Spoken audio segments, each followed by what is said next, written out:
शेतकरी मित्रांनो नमस्कार. मी सोलोफाइन ॲग्रीटेकचा प्रतिनिधी राठोड देत. मी आज हरदेवाडी येथील प्रगतशील शेतकरी कृष्णा पवार साहेबांच्या प्लॉट मध्ये आलेलो आहे. माझं नाव कृष्णा अण्णासाहेब पवार, राहणार सिद्धापूरवाडी, तालुका वैजापूर, जिल्हा छत्रपती संभाजीनगर. आपला 1 जानेवारीला प्लॉट लागवड झालेला होता. आज आपला 37 दिवसाचा प्लॉट पूर्ण झालेला आहे. तो क्लायमेट इतकं खराब होतं की त्यामुळं जे पहिली मादी फुल नर फुल आलेले होते ना पूर्ण वाळून गेले, पूर्ण खराब झालेलं होतं. मग त्यानंतर आमचे एक मित्र आहे, त्यांनी मला हे भूमर औषधाबद्दल माहिती दिली. ते म्हटले तुम्ही याचा प्रतिपंप 20 ml स्प्रे घ्या, त्याच्यानंतर 5 ते 6 दिवसानंतर तुमच्या शेतात तुम्हाला कळी निघालेली दिसून येईल.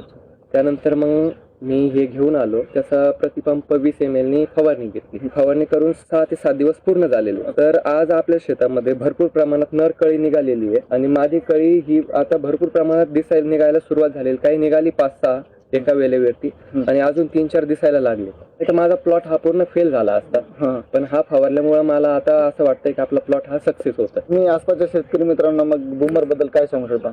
हे माझ्या आजूबाजूला मला जर कोणी विचारलं या समस्येबद्दल की फुलकळी निघण्यासाठी काय करावं, तर मी सगळ्यात पहिलं प्रथम हे बूमर त्यांना सांगाल की बाबा तुम्ही बूमरचा प्रतिपंप 20 ml फवारणी करा, मग तुम्हाला बघा याचं कसं रिझल्ट येतं. तर मी तुम्हाला आभारी मानतो तुमच्या कंपनीचं की त्यांनी माझा प्लॉट हा जो खराब होणार होता तो माझा पूर्णपणे रिकव्हर झालेला. धन्यवाद. धन्यवाद साहेब.